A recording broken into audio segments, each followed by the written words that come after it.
गब्बर सिंह का एक बड़ा फेमस डायलॉग है, कितने आदमी थे। आज जब ये वीडियो मैं बना रहा था तो मेरे दिमाग में ये डायलॉग आया कि कितने आदमी थे जो ऐशनीर की वाइफ माधुरी जैन के साथ मिलके भारत पे में घपला कर रहे थे, घोटाला कर रहे थे, अंदर से दीमक की तरह खा रहे थे कंपनी को। इस लिस्ट में सबसे पहले नाम आता है माधुरी जैन के सगे भाई श्वेतांग जैन का। इन्होंने 30 अलग अलग फेक कंपनीज बना रखी थी और दिखा रखा था कि ये 30 कंपनीज प्लेसमेंट सर्विसेज प्रोवाइड करती हैं भारत पे को। जो भारत पे को एम्प्लॉयज़ हायर करने होते हैं वो प्लेसमेंट एजेंसी के थ्रू हायर होते हैं और वो 30 अलग अलग प्लेसमेंट एजेंसीज़ हैं और वो अपना कमीशन खाते थे एम्प्लॉयज़ को हायर करवाने में।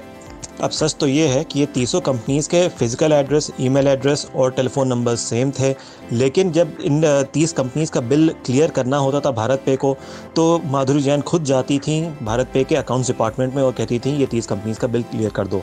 अब क्योंकि कंपनी के मैनेजिंग डायरेक्टर की वाइफ खुद आती थी बिल क्लियर कराने, तो अकाउंट्स डिपार्टमेंट में किसी की हिम्मत नहीं होती थी ये पूछने की कि मैडम ये सारी कंपनीज़ के तो एड्रेस सेम है, ईमेल एड्रेस सेम है, टेलीफोन नंबर सेम है, तो वो लोग क्लियर कर भी दिया करते थे।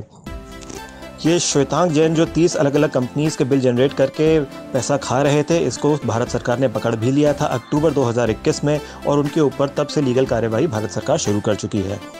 अब एक और आदमी का नाम आता है दीपक जगदीश राम गुप्ता। ये माधुरी जैन के ब्रदर इन लॉ है। इनको भी माधुरी जैन ने अपने साथ मिला रखा था घोटाला करने के लिए। ये फेक इनवॉइसेस जनरेट करते थे, फेक वेंडर बन जाते थे। आपको पता होगा किसी भी कंपनी के कई वेंडर्स होते हैं, जैसे कि एक टैक्सी सर्विस वाला जो टैक्सी प्रोवाइड करता है भारत पे के एम्प्लॉयज़ को इधर से उधर जाने के लिए।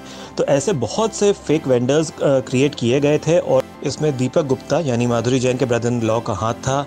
नॉन एग्जिस्टेंट ऐसे कंपनीज, ऐसे वेंडर्स जो कि सच में दुनिया में है ही नहीं, उनके नाम पे बिल काटे जाते थे और माधुरी जैन भारत पे के अकाउंट्स डिपार्टमेंट में इनका बिल क्लियर करवा देती थी।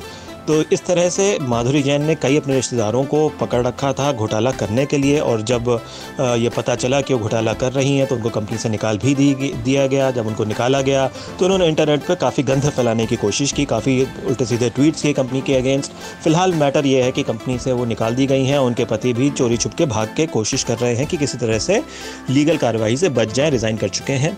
इस सब्जेक्ट पे और अपडेट लेके आएंगे हम अपने अगले वीडियो पे। हमारे चैनल के साथ बने रहें। धन्यवाद।